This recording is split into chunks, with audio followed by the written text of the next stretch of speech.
Bonjour et merci d'être de retour avec nous pour la suite de nos échanges et de ces débats d'Eurogip qui, on l'a vu ce matin, nous plongent dans la réalité de ce travail hybridé, de cette entreprise hybridée et des risques professionnels de leur gestion, de leur prévention pour les mois, pour les années à venir. On a vu qu'il y avait beaucoup de transformations que portait ce mode de travail hybridé, beaucoup de challenges aussi.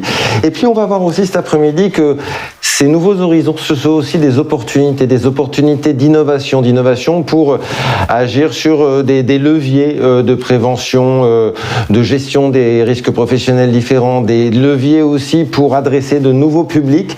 On va voir justement dans ce débat comment faire de ce travail hybridé, comment faire de ce nouvel environnement d'entreprise hybridée aussi l'opportunité d'innover et de penser autrement les organisations et la gestion du risque. Pour en parler, j'accueille avec présence sur ce plateau Valérie Duburc. Bonjour. Bonjour. Merci d'être avec nous. Vous êtes directrice du programme de transformation des pratiques de travail collectif chez Orange. Alors Orange, ça a été plus de 60 000 collaborateurs qui sont passés en télétravail pendant la pandémie. Beaucoup de métiers, beaucoup de pays. C'est peut dire que ça a été pas une mince affaire.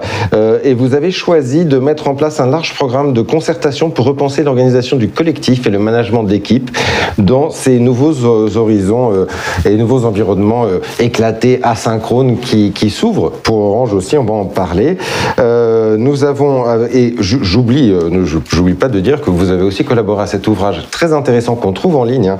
C'est La fabrique de l'industrie, le travail à distance dessine-t-il le futur du travail? Livre vraiment très bien documenté et très pertinent sur le sujet. Nous avons avec nous en ligne, connecté à distance depuis la belle ville de Valence, Jean-Claude Blachier. Bonjour, vous m'entendez? Bonjour. Très bien, je vous entends parfaitement. Alors, vous dirigez le Moulin Digital, c'est un tiers-lieu qui est situé à Valence, à proximité de la gare TGV, qui héberge de nombreux télétravailleuses et télétravailleurs indépendants, salariés, dont Marjolaine Devitch, qui est avec nous. Bonjour Marjolaine. Bonjour. Alors, vous êtes intervenante en prévention des risques professionnels et ensemble, vous avez travaillé de manière assez pionnière, on va le voir, à faire de ces tiers-lieux, souvent méconnus, souvent peu considérés dans les stratégies un peu de prévention des risques, d'en faire des cadres exemplaires en matière de santé et sécurité au travail. On va voir comment. Éric Rochat est avec nous. Bonjour. Bien, bonjour. Bonjour. Vous avez travaillé pendant plus de 20 ans dans l'industrie en Suisse et puis vous avez rejoint la SUVA, qu'on a déjà eu plusieurs fois à Eurogip, qui est l'assureur public suisse sur les risques professionnels. On va en parler notamment de l'initiative très originale que vous avez engagée depuis 3 ans, qui est un dispositif 100% en ligne d'autocontrôle pour les entreprises, particulièrement peut-être les plus petites PME, TPE, dans différents secteurs, on va en parler. Et puis de l'ère numérique, nous passerons à l'ère bionique avec Éric Lemonnier qui est avec nous. Bonjour. Bonjour. Vous étiez déjà venu, vous aussi, à Eurogip, puisque ce matin, on a eu Maxime Bellégou qui était venu il y a quelques années pour nous présenter Safety Force, qui était à l'époque un outil participatif d'évaluation des risques. Vous travaillez pour le groupe Eiffage, service infrastructure, et vous nous présenterez d'autres innovations, notamment un gant bionique, et je n'en dis pas plus. Je voudrais qu'on commence en essayant d'explorer, dans le prolongement de ce qu'on a dit un peu ce matin, cette entreprise hybride que l'on a beaucoup évoquée, dont l'avènement s'annonce vraiment pour ce temps de l'après-Covid. Une entreprise qui se réinvente, télétravaillante, qui se réinvente, éclatée, asynchrone, je le disais, mais qui doit repenser son organisation collective, qui doit repenser ses bases de management d'équipe. Et c'est notamment ce que vous avez engagé au sein du groupe Orange, je le disais, Valérie Duburc. Alors, vous, au sein d'Orange, vous avez traversé beaucoup de postes, DRH, R&D, service client, service de la transformation interne. Vous aviez engagé un grand chantier sur l'évolution des pratiques collectives au niveau du groupe, puis le Covid est un peu arrivé là-dedans, à recentrer, on va dire, un peu cet élan sur la réalité de ces nouveaux environnements de travail et la manière dont justement les pratiques collectives et dont le collectif peut s'y réinventer. Je dirais en quoi cette massification du télétravail est pour vous une occasion de repenser, de reposer même la question du collectif au sein de grandes entreprises comme Orange, et comment est-ce que vous avez abordé le sujet, parce que c'est pas simple. Alors non, Régis, effectivement, vous avez raison. Nous, on a décidé effectivement chez Orange de le voir comme une opportunité à saisir pour repenser les manières, les pratiques de travail ensemble. Orange a quand même toujours été précurseur sur le travail à distance. Notre premier accord de télétravail datait de 2009. On avait déjà en 2019 à peu près 39% de nos effectifs qui télétravaillaient de manière régulière, occasionnelle. Aujourd'hui, en 2022, c'est plutôt presque plus de 50% qui travaillent à distance.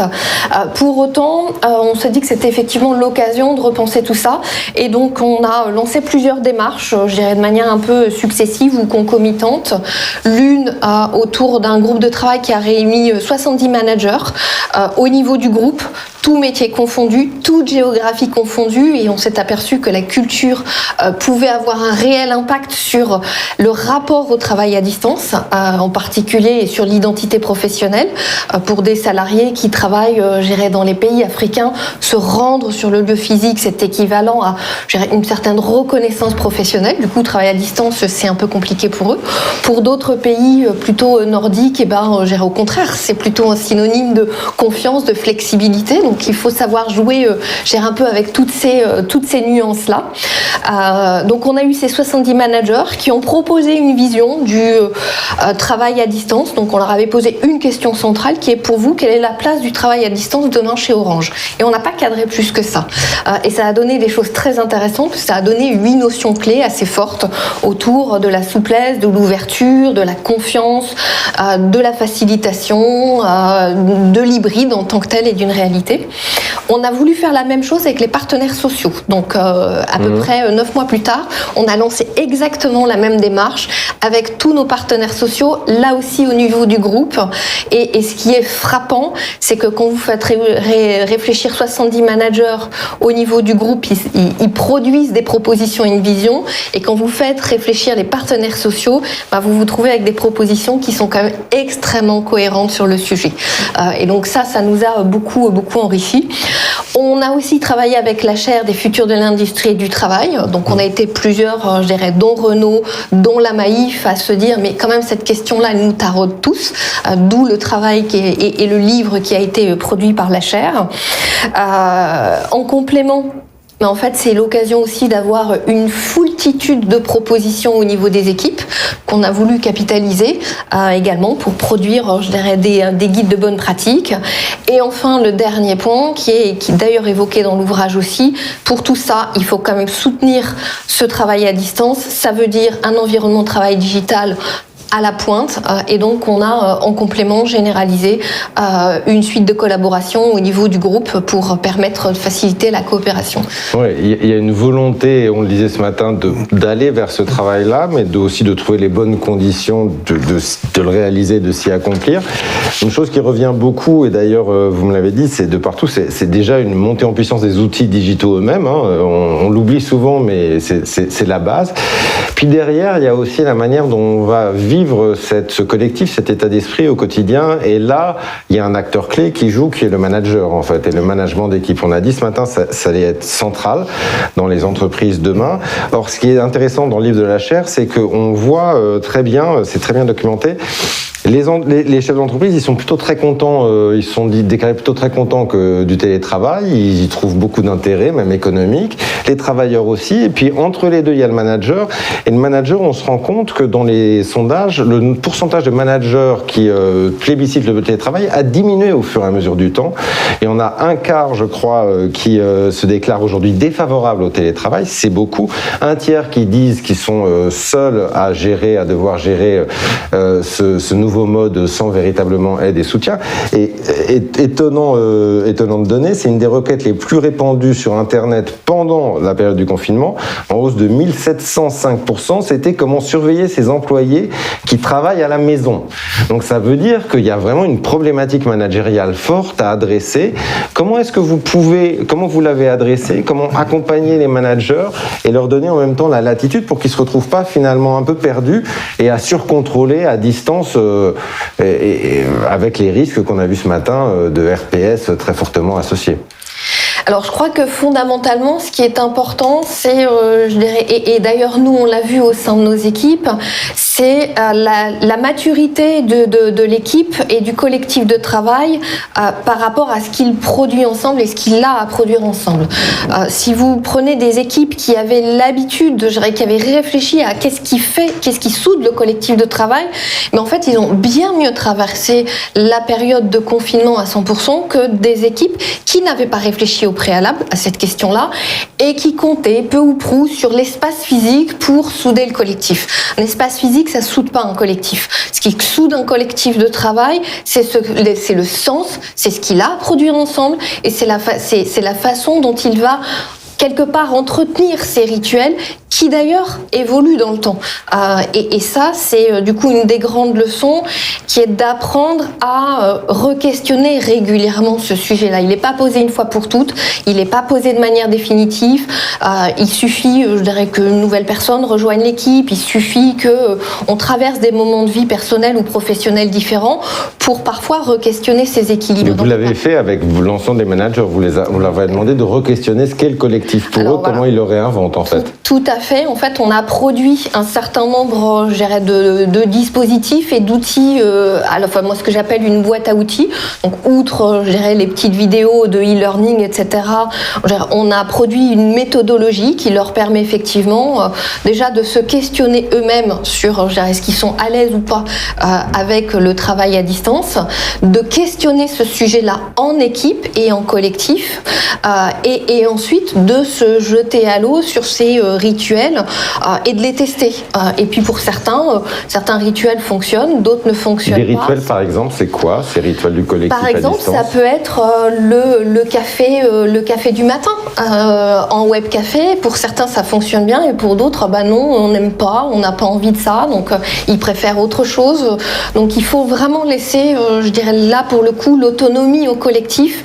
Une fois que le cadre est posé, qui est ce qu'on attend de vous, c'est de poser ensemble des rituels, de laisser la marge de manœuvre sur les rituels qu'ils ont envie de mettre en place. Et ça, c'est vraiment important, c'est de trouver cet équilibre entre un grand cadre qui doit être posé par l'entreprise et l'autonomie et la liberté d'initiative au niveau de l'équipe. Un autre enjeu clé, ça va être les espaces de travail eux-mêmes, parce que du coup, par la force des choses, on va être chez soi, on va aller au bureau, ce qui va devenir un lieu de passage, un lieu de rencontre, un lieu de transit, un lieu d'ancrage pour certains.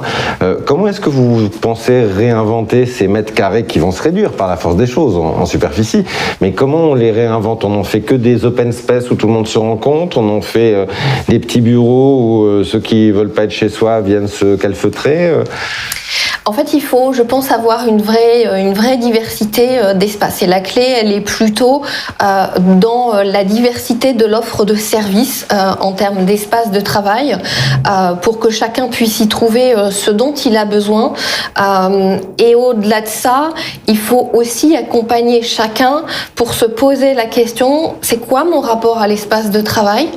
Et on n'est pas tous égaux par rapport à ça.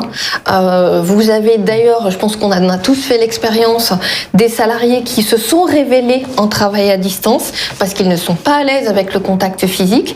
Vous en avez d'autres qui, au contraire, l'ont pas bien vécu parce qu'ils ont besoin de lien social. Et donc, il faut, du coup, je dirais, accepter de poser cette question-là de quel est, moi, mon propre rapport à l'espace de travail avec un aspect émotionnel. On n'est pas toujours habitué à aller sur ce terrain de l'émotionnel quand même, surtout, je dirais, au travail. Et ensuite, une fois que cette question-là, elle est posée, du coup, ensemble, en équipe, du coup, se poser la question de quand est-ce qu'on se retrouve en physique pour faire quoi et dans quel type d'espace. Si vous voulez faire du brainstorm et que vous vous mettez dans une table en U comme ça, tous assis, vous êtes sûr que la créativité, elle va pas décoller. Si au contraire vous vous dites ce jour-là, je veux effectivement faire, j'aurais plutôt de la créativité, je vais choisir un espace où en gros il n'y a pas de table, il y a des chaises à roulettes. C'est pas juste un espace ouvert, un espace fermé, c'est des espaces qui là aussi se réinventent sur des rites. C'est en ça. fait. C'est ça. L'acteur de prévention, le préventeur là-dedans, il a quelle place pour vous? En tous les cas, vous avez quelles attentes vis-à-vis de lui, sachant que la prévention des risques professionnels, notamment psychosociaux, quand on a les personnes à distance et pas tout le temps, c'est plus difficile de repérer les signaux faibles. Comment est-ce que les managers peuvent travailler pour prendre appui sur ces acteurs de prévention qui peuvent intervenir de l'extérieur? Je crois qu'effectivement, c'est vraiment en travaillant, je dirais, en binôme. Et nous, ce qu'on attend effectivement des acteurs de la prévention, qui est beaucoup remonté d'ailleurs de la part des managers, c'est cette aide à détecter les signaux faibles. Et c'est plus compliqué, je dirais, à distance. C'est plus compliqué aussi pour un manager de s'adapter à la diversité des profils de son équipe et donc les aider à comprendre, je dirais, en fonction des profils, je rassure quoi il faut qu'ils aillent en tant que manager pour permettre que chacun puisse s'exprimer. On a un deuxième point sur lequel je considère qu'on a tous à apprendre, qui est l'impact sur la charge cognitive à long terme, parce que quand on navigue sans arrêt entre présentiel, distanciel, et quand en distanciel, en tout cas je ne sais pas vous, mais moi j'utilise beaucoup le chat à côté, je regarde les interlocuteurs, de temps en temps d'ailleurs j'ai un autre truc sur mon mobile qui arrive, et donc en fait on est en train de regarder plein de trucs, et ça, du coup, ça veut dire quoi à long terme? Nous aider aussi à, on sait tous qu'il y a quelques règles d'or, ne pas enchaîner les réunions les unes derrière les autres, avoir un quart d'heure de battement entre les deux, et pourtant finalement on est assez vite rattrapé par les habitudes, et donc je pense qu'il y a aussi cette aide de bienveillance et ce Jiminy Cricket entre guillemets à côté de soi pour dire n'oublie pas, parce que quand on est dans le feu de l'action, parfois on oublie un peu. Prends du temps, laisse un peu du lest pour laisser les choses avancer. Ce qui revenait à ce que disait aussi Marc Malenfant ce matin, de donner la doctrine aussi de ces nouveaux cadres-là. Il y a l'entreprise hybridée, puis cette entreprise hybridée, aujourd'hui, demain, elle va de plus en plus aussi une entreprise étendue, c'est-à-dire qu'elle va vivre elle-même, et puis avec un certain nombre de satellites autour, notamment des tiers-lieux. Alors il y en a plusieurs milliers qui existent aujourd'hui en France. Ce sont des espaces de coworking, comme on les appelle. Ça peut être aussi des Fab Labs, où les gens se retrouvent. Alors, il y a des travailleurs indépendants, il y a des télétravailleurs dans des espaces clos, des espaces ouverts. Et puis, ils viennent une journée, parfois régulièrement, parfois pas régulièrement. C'est le cas à Valence, c'est le cas près de la gare TGV de Valence, c'est le cas au Moulin Digital que Jean-Claude Blachier, qui est avec nous, a créé. Alors, vous pilotez depuis 8 ans, je crois, une association locale qui aide notamment à la mise en place de stratégies numériques sur un certain nombre d'acteurs TPE, PME du territoire.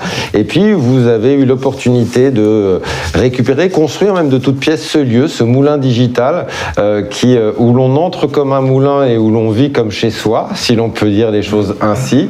Vous y accueillez beaucoup depuis 3 ans, je crois, beaucoup de personnes indépendantes. Alors, il y a des coachs, il y a des documentaristes, il y a des startups, il y a même une psychologue qui fait des séances sur place de temps en temps. On va voir quelques images. Pendant qu'on regarde les images, comment est-ce que vous définiriez, je dirais, l'état d'esprit du moulin digital et puis les règles de vie à l'intérieur et de partage à l'intérieur de ce lieu?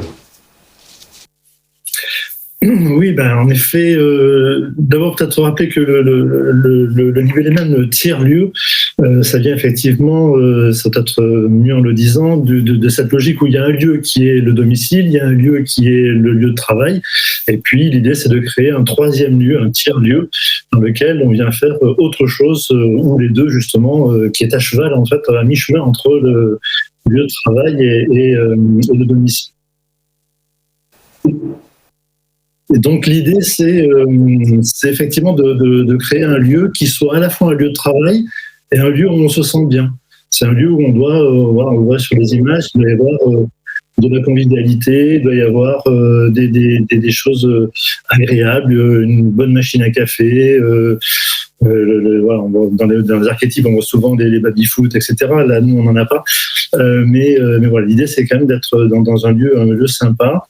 Et en même temps, on le voit là aussi, un lieu dans lequel on peut travailler avec une diversité. Il y a de l'open space parce que c'est plus économique, parce que c'est aussi sympa d'avoir d'autres travailleurs à côté de soi. Puis il y a aussi des petits bureaux plus indépendants, comme on voit ici.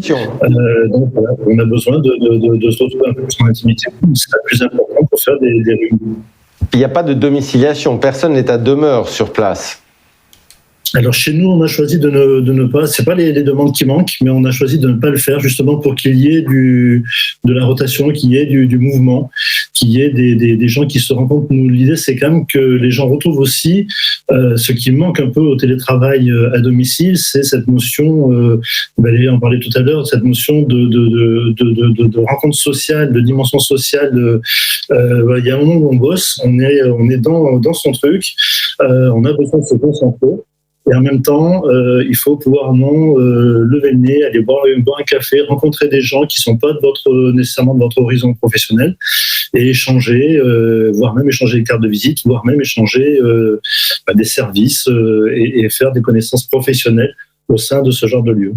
Au début, ces tiers-lieux étaient beaucoup l'apanage des travailleurs indépendants qui y trouvaient un bureau de substitution. Voilà. Puis avec la pandémie, beaucoup de personnes, de télétravailleurs, parce que c'est compliqué de travailler chez eux ou parce qu'ils se lassent de travailler chez eux, vont travailler dans ce type de tiers-lieu qui est un espace intermédiaire entre le retour au bureau et le travail chez soi. Et il y a des accords d'entreprise qui se font avec un certain nombre de tiers-lieux pour héberger un certain nombre de personnes.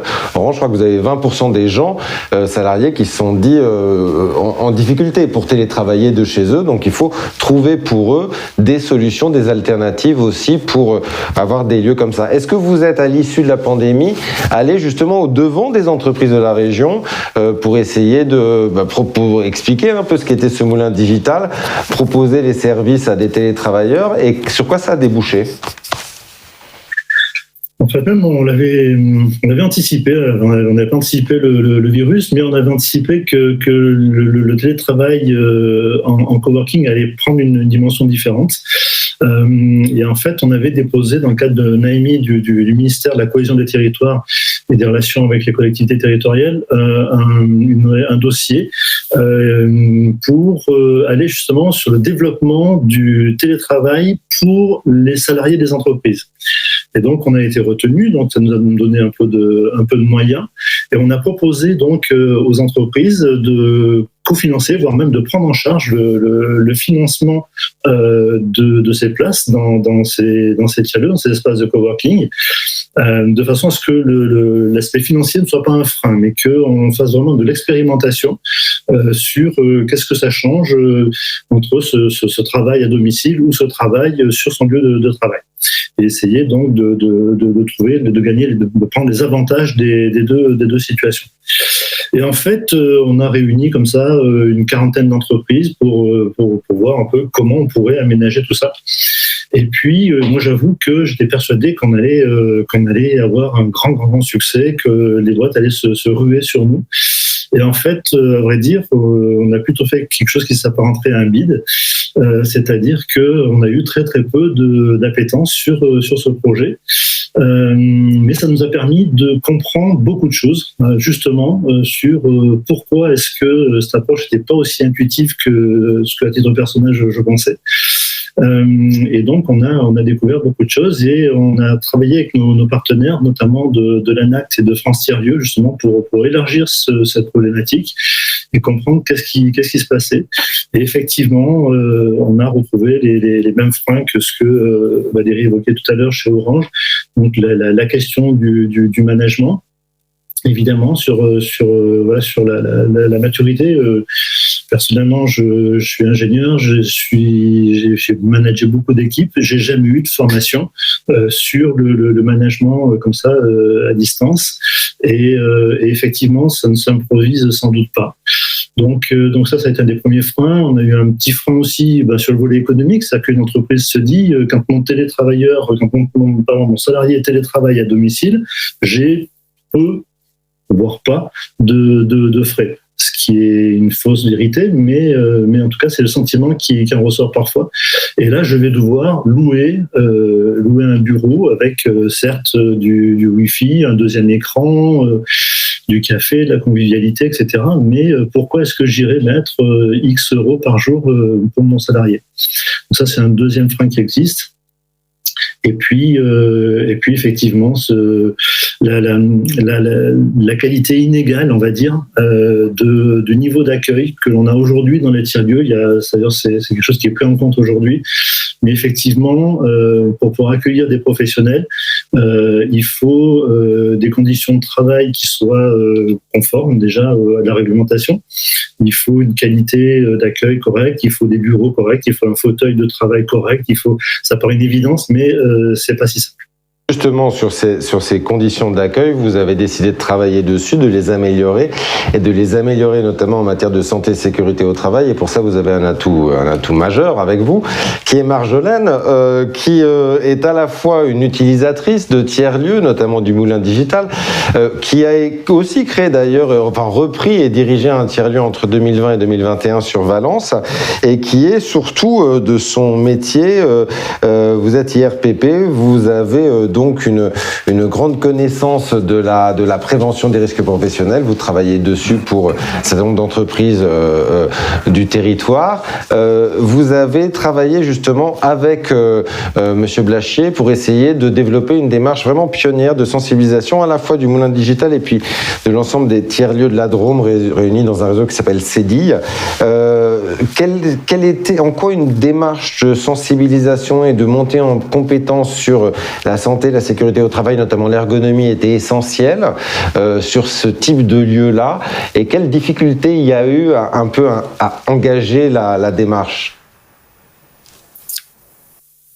Pour reprendre un peu sur toute la partie ergonomie, santé, sécurité au travail, c'est pas forcément quelque chose qui était ancré, on va dire, au niveau des tiers-lieux. Aujourd'hui, les tiers-lieux qu'on connaît, ou ceux qui se sont créés il y a longtemps, c'est souvent des associations ou des idées de dire, tiens, si on crée un lieu collectif, et du coup, on crée avec les moyens du bord et avec ce qu'on a. Donc, du coup, le fait que CEDIL soit créé, cette coordination de tiers-lieux soit créée, ça aide déjà à chacun d'avoir on va dire un niveau de connaissance vis-à-vis de ce qui se passe ailleurs, déjà, qui est intéressant, de pouvoir se dire, tiens, dans tel espace, ils ont fait telle chose, de pouvoir faire du benchmark d'une certaine manière. Et puis, du coup, c'est vrai que quand moi, je suis arrivée en 2020 sur ces projets-là, le projet du télétravail me tenait à cœur parce que, en plus, l'espace de travail l'espace de coworking que j'avais repris, je voyais des télétravailleurs qui venaient en plus en cachette de leur patron pour pouvoir sortir de chez eux parce que c'était hyper lourd et la pandémie avait été très très dure à être double télétravailleur à la maison plus les enfants. Donc même si on était dans un modèle, on va dire, particulier, parce que logiquement le télétravail, on n'est pas à la maison avec les enfants, sa femme, son chien, son mari, etc. Il n'empêche que ça a pesé sur beaucoup de salariés et pour nous c'était important. Et comme l'a dit Jean-Claude, en fait, le projet du télétravail en tiers-lieu était déjà initié avant 2020, initié avant la pandémie. Du coup, la pandémie nous a encore plus donné, on va dire, le feu vert et l'appui pour mener à bien tout ça. Aujourd'hui, les tiers-lieux étaient déjà partants au niveau de la Drôme, en tout cas, pour réfléchir à cette problématique de télétravail. D'échanger avec eux sur, se questionner sur les freins, qu'est-ce qui est bien chez nous, qu'est-ce qui est moins bien. Ça a fait monter chacun dans son coin, on va dire, la connaissance de, oui, ok, certains n'avaient jamais bossé en entreprise ou ont toujours bossé dans des milieux où les contraintes ergonomiques, etc., ne sont jamais apparues. Donc voilà, on a tous avancé ensemble sur ces problématiques-là. Et du coup, quand on a fait le fameux bid vis-à-vis du déploiement du télétravail dans nos tiers-lieux, on s'est dit, si on veut proposer du télétravail de qualité, proposer un tiers-lieu qui répond aux problématiques de santé et de sécurité de l'employeur, parce qu'il a un engagement en fait derrière tout ça vis-à-vis de ses salariés. que ce soit chez lui ou en espace de coworking, en fait, l'employeur, il est responsable de la santé mentale et physique de ses salariés. Et du coup, c'était important de pouvoir répondre à cette exigence-là. Alors, on peut pas la répondre aussi clairement que quand on est en industrie, mais en tout cas, ou en entreprise. En tout cas, dans notre tiers-lieu, ce qu'on a cherché à faire, c'est de se dire, OK, qu'est-ce qu'on a? Donc, on a mené des sortes d'audits qualité, donc avec un autre responsable de tiers-lieu. Et on a fait le point sur qu'est-ce qu'on a, qui est en capacité, voilà, de proposer des bureaux avec des chaises réglables, avec une connexion Internet par fibre ou ADSL puissante, qui peut former à la sécurisation des réseaux, qui peut proposer tel ou tel service qui va faire que le télétravailleur aura vraiment tout l'équipement requis en fait au sein de l'espace. Donc ça, c'était la première chose. Et vous avez fait des achats groupés à partir de là, justement, pour réunir les forces. En fait, c'est la grosse force de CEDI, c'est de pouvoir réunir, se dire, voilà, aujourd'hui, on a fait le constat que certains tiers-lieux n'avaient pas les chaises appropriées ou voilà, c'était un peu vétuste, etc. Et du coup, ça a permis de créer une campagne d'achat groupé pour pouvoir investir dans les tiers-lieux, pour que chaque tiers-lieu puisse progresser et, entre guillemets, se mettre à niveau pour pouvoir proposer derrière une offre qualitative pour les télétravailleurs. Intéressant, ça peut être c'est pour l'instant régional, mais ça pourrait donner lieu peut-être à terme à une forme de labellisation de tiers-lieux autour de ces enjeux-là, pour aussi attirer plus un certain nombre d'entreprises. Donc on voit qu'on peut, dans ce nouveau contexte, aussi aller au-devant de nouveaux publics, et c'est dans le champ du télétravail, c'est intéressant. Il y a un champ qui est celui de l'entreprise, on le voit, où il y a des évolutions fortes qui se font, puis il y a un autre champ, on en parlait un peu ce matin, c'est celui de l'industrie, celui de l'artisanat, où il y a aussi une grande modification sur ces derniers mois, avec beaucoup d'automatisation notamment, ça a été dit par Marc Malenfer ce matin, et aussi avec l'idée de repenser là aussi les dispositifs d'accompagnement. On va en parler avec les deux Eric qui sont avec nous, en commençant par notre ami venu de Suisse, Eric Rochat, qui jeudi, après avoir œuvré longtemps dans l'industrie pour accompagne désormais la Suva suisse, vous êtes en charge de plusieurs grands secteurs, la menuiserie, l'incinération, l'aéronautique, des secteurs qui connaissent une forte digitalisation et où vous avez mis en place un système très innovant, 100% en ligne. On va en parler. Est-ce que vous pouvez très rapidement nous présenter les grands axes de la Suva déjà pour ceux qui ne la connaissent pas? Oui, alors volontiers. Eh bien, tout d'abord, peut-être une particularité, c'est que la loi sur l'assurance accident en Suisse oblige les entreprises qui ont des risques particuliers à être assurées auprès de la Suva. Ça va par la suite, vous allez comprendre un petit peu les implications qu'on a et les simplifications qui ressortent de ce texte de loi. Dans les différentes tâches qu'on a, particulièrement, on a bien sûr la prévention des accidents, maladies professionnelles, santé et sécurité au travail. On a la tâche assurance pure, et puis on a une troisième tâche qui est des cliniques de réadaptation pour remettre les gens le plus rapidement au travail suite à des accidents graves, différentes choses. Dans les autres particularités, on n'a pas d'actionnaire. Donc la Suva, globalement, on réinjecte tous les bénéfices ou tous les excédents en tant que baisse de primes pour les assurés. Et puis, l'autre particularité derrière, c'est qu'on a notre conseil d'administration est composé de tous les partenaires sociaux et de la Confédération. Ce qui nous donne une certaine ouverture d'esprit et, on va dire, une possibilité de travailler de manière pragmatique. Alors, allons voir cet outil innovant mis en place depuis 3 ans, l'autocontrôle. Alors, c'est un dispositif qui s'est mis en place dans certaines branches et puis de plus en plus au fur et à mesure du temps. 50% des branches, 70% à peu près des employés, des salariés sont concernés. Chaque année, c'est 9000 entreprises dans ces branches-là qui sont choisies pour être soumis à au test d'autocontrôle d'évaluation des risques professionnels. On va voir un peu ce questionnaire, mais avant, quel profil d'entreprise est-ce que vous visez à travers ce questionnaire et pourquoi avoir opté pour un format 100% numérique dans des secteurs où on imagine pas toujours le cas? Oui, alors, comme dit précédemment, l'avantage qu'on a en ayant les entreprises assurées par la Souvain, on a un accès aux statistiques d'accidents, ce qui nous permet quelque part j'aime pas le terme, mais de classer les entreprises sur celles qui ont plus d'accidents que les autres. Et typiquement, comme tout organe de prévention, on va faire les premières actions de visite sur les entreprises accidentogènes. Les plus accidentogènes. C'est logique. Donc, on s'est rendu compte après un certain temps qu'on a nettement moins visité les petites entreprises ou les entreprises qui ont peu d'accidents.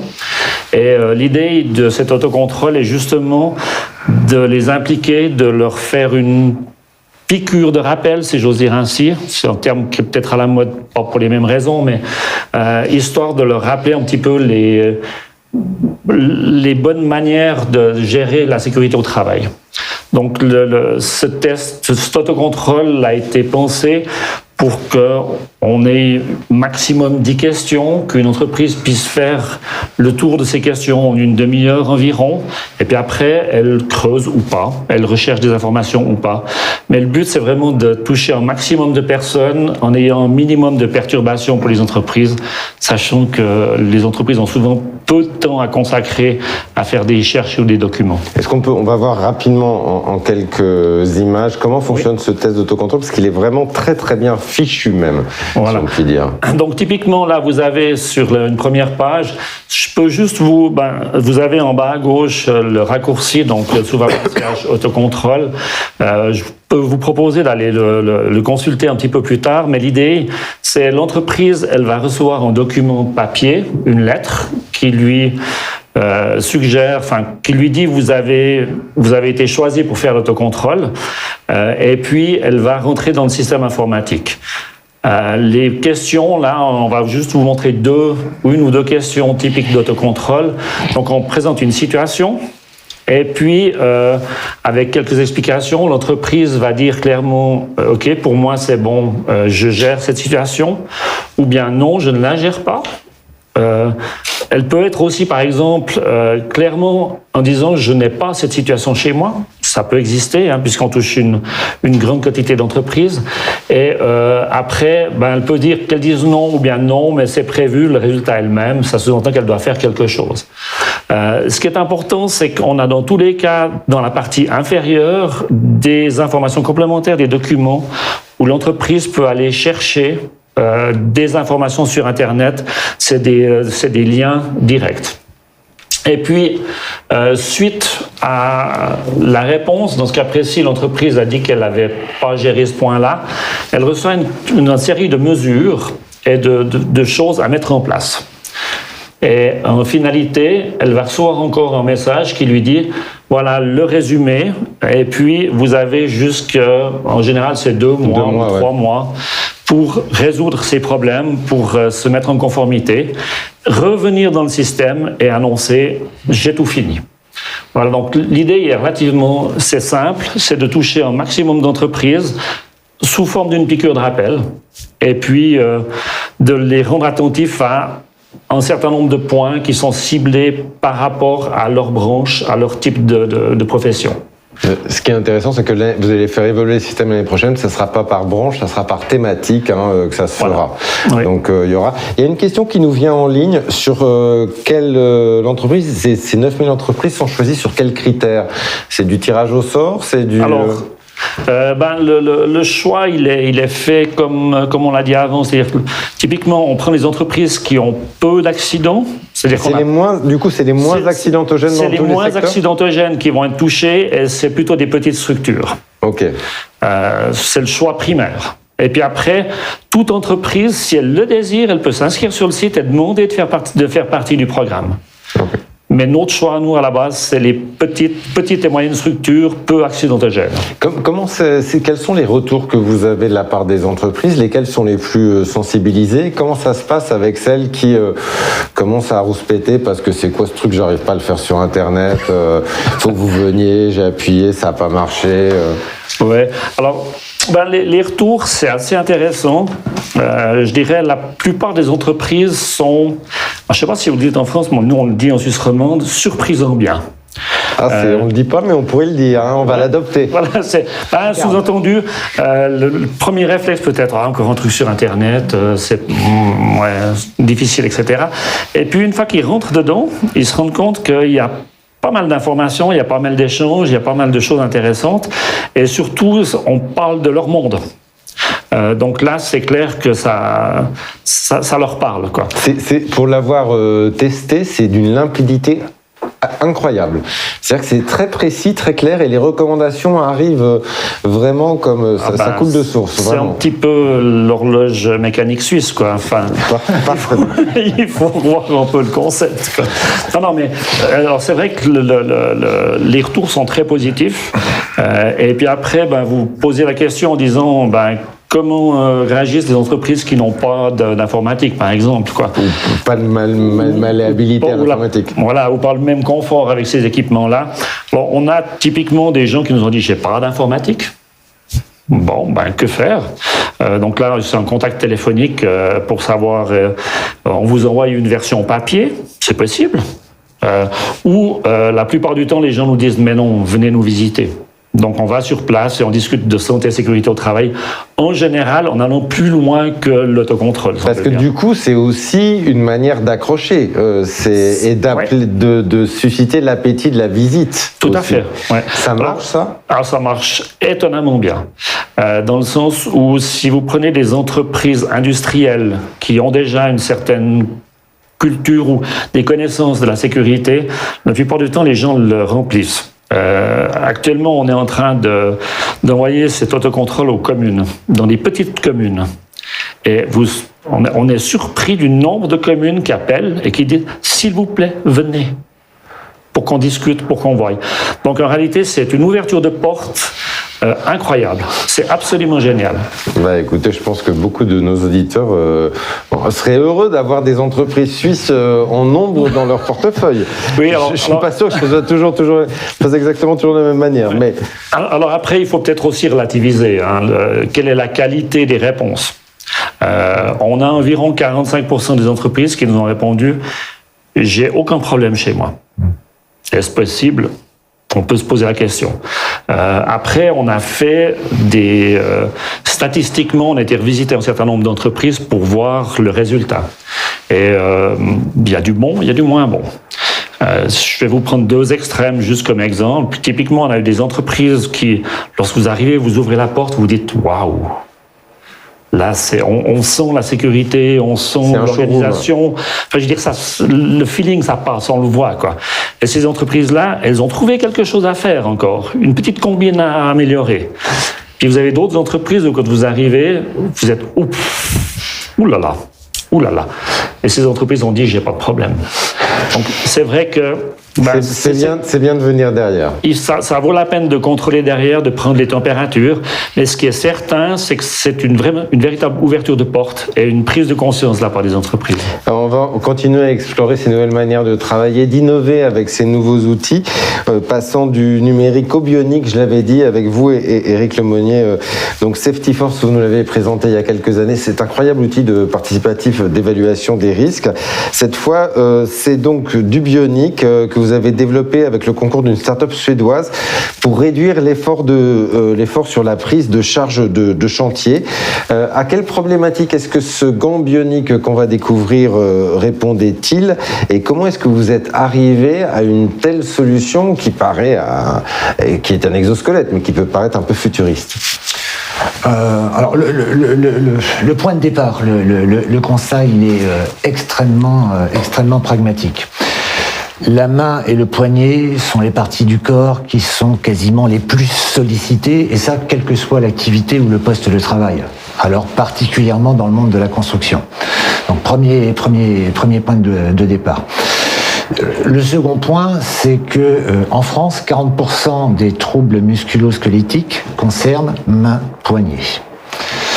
En 2016, il y a eu une étude en Allemagne qui a été réalisée et qui a quantifié les conséquences des troubles musculo-squelettiques pour la société. Il en ressort une perte de productivité de l'ordre de 30 milliards d'euros. voilà quelques points qui ouvrent un champ d'investigation, en tout cas qui ouvre le questionnement et qui peut quand même appeler à quelques recherches. Et donc, chez FH, en fait, ce qu'on a souhaité, c'est d'aller encore au-delà de ce qui a pu être fait depuis de nombreuses années sur la mécanisation, sur l'évolution de nos méthodes de travaux, de nos méthodes de construction, sur les aménagements ergonomiques. Tout à l'heure, il était question d'ergonomie, et on s'est dit, finalement, regardons ce que peut éventuellement, potentiellement, peut apporter les exosquelettes au bénéfice des salariés, puisque en fait l'objectif il est quand même là.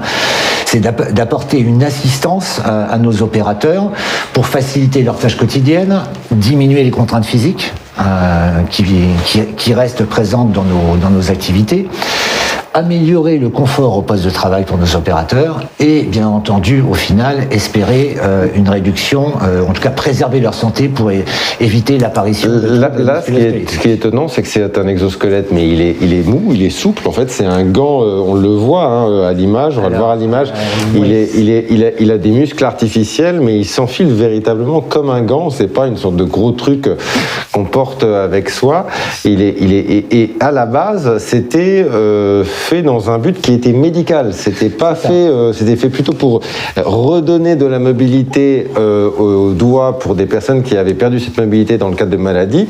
Vous avez vu cette innovation médicale et vous avez dit on pourrait en faire une innovation préventive en sécurité au travail, avec la même start-up en fait. C'est ça. Nous avons eu la chance, il faut le reconnaître, de rencontrer les personnes de cette start-up suédoise, Biocerveau, qui avait développé une technologie, effectivement, c'est celle que l'on voit ici, intégrée dans un équipement de réadaptation médicale. En fait, c'est une orthèse, c'est une prothèse médicale pour des personnes qui avaient perdu la capacité de préhension ou la mobilité, la motricité des doigts ou de la main, notamment suite à des AVC. Donc au départ, c'est un équipement à usage curatif. Et nous avons imaginé chez FH, effectivement, en pouvoir déjà en faire un équipement professionnel et éventuellement à titre préventif pour éviter justement l'apparition de troubles musculo-squelettiques et la diminution de la motricité des doigts. C'est le point de départ, voilà, l'équipement c'est le point de départ. On a beaucoup travaillé avec la participation d'énormément de collaborateurs, puisqu'il y a plus d'une centaine de collaborateurs. De tout ordre qui ont participé au projet, des managers comme des opérateurs. Le développement, il s'est fait de façon itérative. On travaille en laboratoire. Dès qu'on a commencé à faire évoluer le prototype, immédiatement, on est allé sur le terrain en situation réelle de travail, donc avec le retour de nos opérateurs. Qui nous faisaient forcément des observations, des suggestions d'évolution, on retournait en laboratoire, etc. Oui, on va le voir sur différentes fonctions, avec des réductions d'efforts. C'est plus de 80% en moyenne de réduction d'efforts, alors ça dépend des métiers. Oui. Et sachant que il faut que ce soit surtout un effort répété. C'est-à-dire que ça ne se met pas pour tiens, j'ai un truc lourd à soulever, je vais le soulever. Il faut qu'il y ait un effort répété dans la journée, et c'est la répétition de cet effort qui va être réduite par l'emploi de cette... Alors ça, on reviendra au robot après. Qui va être réduit par cet outil-là. Justement, ça oblige, une fois qu'on l'a, maintenant il va se déployer, comment on l'intègre dans un chantier? C'est assez compliqué, j'imagine, à intégrer. Il faut prévoir à quel poste on va le dédier, quelles tâches vont être répétitives, quelles tâches vont être particulièrement difficiles en termes de soulever de tâches. Ça veut dire d'être dans une vision très programmatique d'un chantier. C'est pas toujours facile à faire. Alors, l'intérêt de ce gant, vous l'avez évoqué, Régis, c'est qu'il est entièrement souple. Il n'y a aucune structure métallique. Ce qu'il fait à l'intérieur du gant, ce qui fait que ça n'entrave en aucune façon la mobilité des doigts et donc le travail effectué par l'opérateur. C'est un gigantesque avantage parce que ça veut dire qu'au final, ça peut quasiment être utilisé sur tous les postes de travail, dans le monde de la construction comme dans le monde d'autres types d'industries. Par contre, ce que vous avez signalé également à juste titre, c'est que effectivement, il faut que la manipulation de l'opérateur, elle soit répétitive. C'est là où effectivement on a une réduction d'effort qui est conséquente. Si l'opérateur effectue une manipulation de 10 minutes ou d'un quart d'heure, le gant n'aura aucun intérêt. Si la manipulation est répétitive, effectivement, on est allé jusqu'à 87% de réduction d'effort. Et là, je dirais que l'acceptation de l'équipement par les opérateurs, elle est très facile, elle se mesure très facilement. C'est le sourire. Le sourire de l'opérateur, c'est une conclusion simple, mais qui fonctionne. Vous avez choisi un modèle de déploiement qui est assez original, puisque du coup, vous le déployez pas en interne de vous-même, mais vous le déployez via une société, Loxam, qui est connue, de location de matériel. D'ailleurs, Eiffage, mais d'autres peuvent louer aussi ce matériel chez Loxam. Pourquoi avoir fait ce choix-là? Alors ça a été dès le début du projet une volonté du groupe Eiffage. C'est très en lien avec les valeurs de que nous partageons au sein du groupe. La volonté, c'était de rendre accessible cet équipement à l'ensemble de la collectivité et pas uniquement à l'entreprise Eiffage, à toutes les entreprises, quelle que soit leur taille, mais également, y compris éventuellement à des particuliers. En fait, une innovation, quelle qu'elle soit, elle n'a de sens que si elle est utilisée. Que si elle est partagée avec le plus grand nombre. Aussi, c'est 8 à 10 000 euros à l'achat, cette affaire. Premier point. Le deuxième point, vous soulevez effectivement un élément très très juste.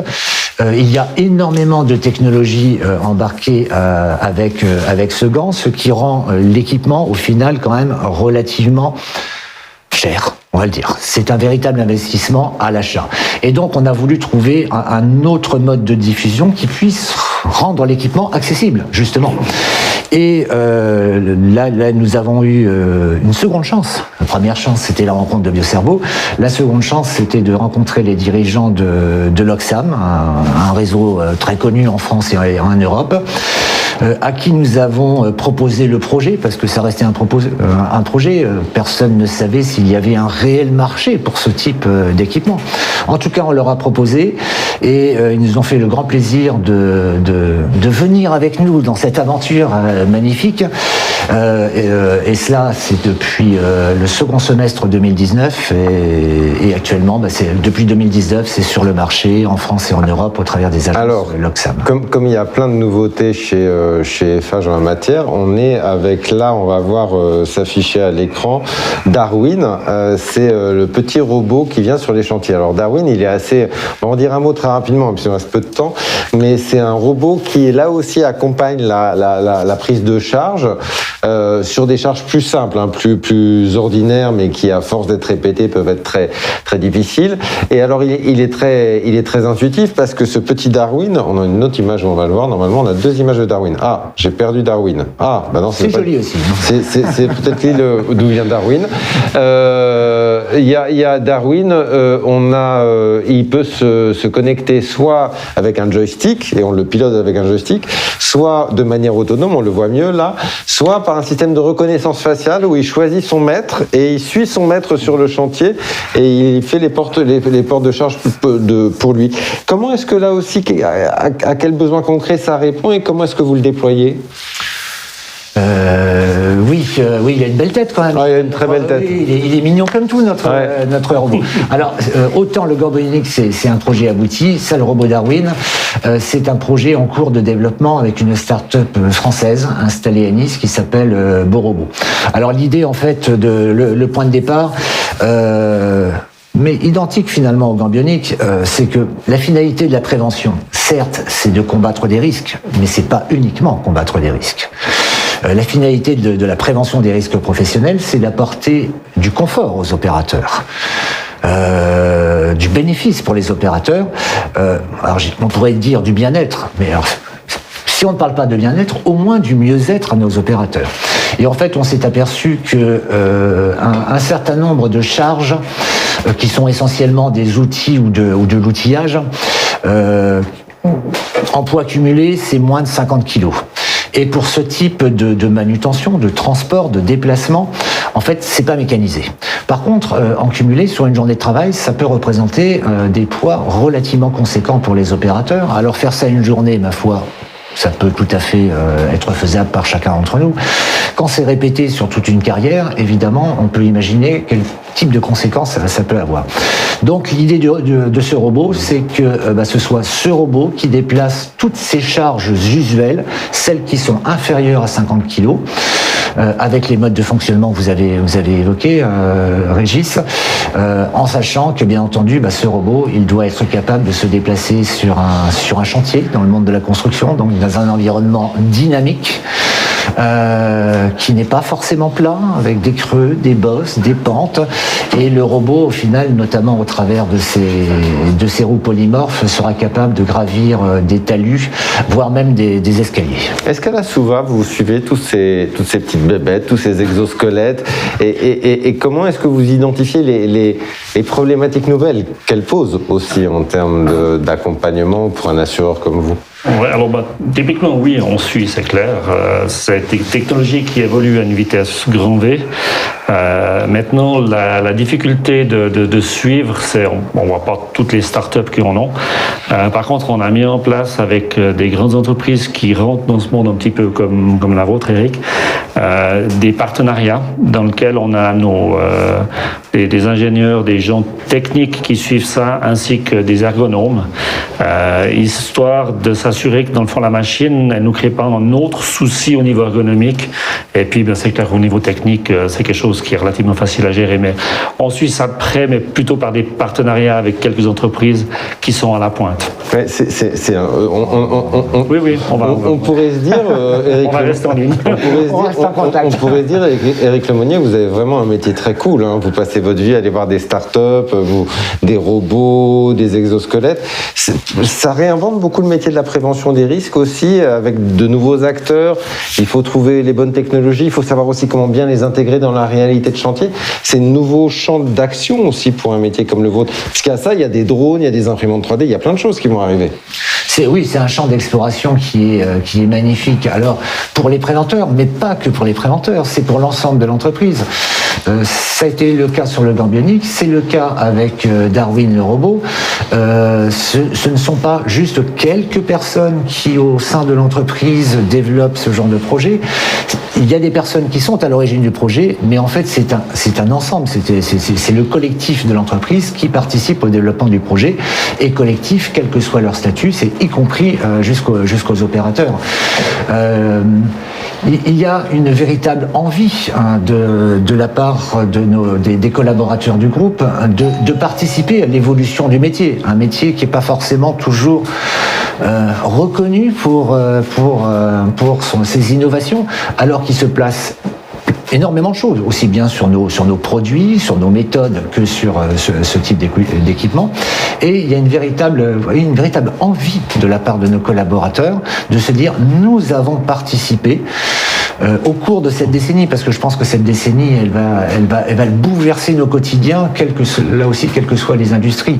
On va voir apparaître et intégrer totalement dans nos quotidiens des technologies qui n'en sont qu'à leur début actuellement. Et pour finir sur cette volonté, cette envie, cette fierté aussi quand même quelque part de participer à ces projets, on en a une petite fierté là chez FH qui est très récente. Puisque au départ on a un équipement de réadaptation médicale, une prothèse médicale, donc un équipement pour personnes handicapées qui va servir à des personnes valides. Déjà, point formidable. C'est le sens inverse de l'habitude. Et on est allé plus loin puisque... ça, c'est le cas de le dire. La NASA a annoncé en janvier qu'elle allait utiliser le gant bionique pour le prochain retour de l'homme sur la Lune. C'est dans le cadre du projet Artemis. Et des avant-postes lunaires. Donc, quel chemin. Quel chemin. C'est le peu de le dire. Quelques questions à nos intervenants qui nous sont venus sur Internet. Pour vous, Valérie, quelle attitude les entreprises comme Orange peuvent avoir vis-à-vis de ces tiers-lieux dont on a parlé et justement des problématiques de santé, de la sensibilisation qu'ils ont, je rajouterais à ces enjeux de santé au travail? Alors je pense qu'effectivement c'est une offre complémentaire et qui est intéressante pour les grandes entreprises parce que même si on a une empreinte géographique et immobilière importante, il y a toujours des zones où on n'est pas présent et je pense que c'est important effectivement de pouvoir apporter une offre de services complémentaires. Par le passé effectivement, c'était pas toujours des lieux qui étaient suffisamment bien équipés et je pense que ça c'est super important de les équiper correctement. Au-delà de ça, moi je dirais qu'il y a un point complémentaire on a fait des tests avec certains de nos salariés. Il y a un petit point complémentaire qui est probablement à travailler conjointement, qui est finalement comment un salarié qui se rend sur un site, c'est pour aller chercher du lien social, pour aller chercher une rencontre avec un collectif. Et donc si on ne l'anime pas suffisamment, en fait il vient s'installer, mais il est peut-être un peu isolé. Et donc cette question, des services d'animation, de rencontres, de partage, de co-construction, c'est quelque chose qu'il faut travailler ensemble. Autre question pour vous, quelles actions sont réalisées pour faciliter la responsabilité des managers qui sont généralement fortement sollicités? Si je le comprends et je le dis autrement, est-ce que le risque, c'est pas de te charger un peu la bourrique? Qu'il est déjà un peu. Alors ça, c'est effectivement un vrai risque. Et ça veut dire que le manager doit lui-même repenser son rôle demain. C'est pas le même qu'aujourd'hui. Il faut qu'il délègue, il faut qu'il s'appuie aussi sur le collectif de travail, plutôt que de vouloir tout gérer tout seul en étoile. Et donc ça, c'est quelque chose qu'on travaille beaucoup plutôt avec du co-développement, du partage entre managers. On favorise beaucoup le partage inter-entité au sein d'Orange, mais aussi on s'est aperçu qu'en fait nous on a organisé quelques partages avec des managers de Renault, avec des managers de la Française des Jeux. En fait ils ont tous la même question et quand ils se rencontrent et qu'ils disent on a la même question, déjà ça favorise le fait qu'ils vont avancer aussi sur le sujet. Vous m'avez dit que vous essayez aussi de retravailler ces nouvelles gestion d'équipes distancielles en lien avec les RH. C'est-à-dire que c'est pas que pour le manager ça peut être important aussi d'impliquer la RH aussi là-dessus fortement, j'imagine. La RH, voire aussi d'autres acteurs, ça peut être le préventeur, ça peut être des facilitateurs. C'est effectivement que le manager travaille en réseau avec d'autres collaborateurs, d'autres équipiers pour adresser ces questions-là. Tout à fait. On va en Suisse. Quels effectifs à la Suva avez-vous pour mettre en œuvre cet autocontrôle ? Donc c'est 100% numérique, donc c'est moins de monde que si ça ne l'était pas, néanmoins. C'est nettement moins de monde. Alors là, c'est une colle un petit peu, mais je dirais c'est une dizaine de personnes qui gèrent la partie automatique ou la partie semi-automatique du système. Et puis à partir du moment où des questions arrivent, on envoie aux spécialistes correspondants. Donc là, après, on touche tous les spécialistes de la Suva, mais globalement, une dizaine de personnes. Et autre question, quelle thématique pour les années à venir, puisque vous avez dit justement que ça va être thématisé? Oui, alors on va partir sur les thématiques... celles qui correspondent, on a un programme qui s'appelle Suva 20+, simplement avec certains thèmes. On va rapidement commencer avec tout le problème des UV, donc des protections solaires. On va probablement reprendre un thème sur l'amiante, sur le bruit. Actuellement, les thèmes sont en préparation. Ce qui est certain, c'est qu'il y aura le solaire, ça c'est certain. On arrive sur la bonne saison, donc il faut qu'on le mette en route. Et la Suisse ne manque pas de soleil. Après, c'est vraiment... en fonction de nouveau de nos statistiques, on va choisir les thèmes les plus appropriés. Puis à ce moment-là, on va couvrir l'ensemble des entreprises avec un thème. Merci beaucoup. Merci à vous. Merci 5, vous 3 ici et vous 2 depuis Valence. On ira voir et saluer le Moulin Digital et son bon café de sa machine à café qui nous a été hautement recommandé par Jean-Claude. Merci à vous tous. On se retrouve tout de suite pour le débat suivant de notre journée.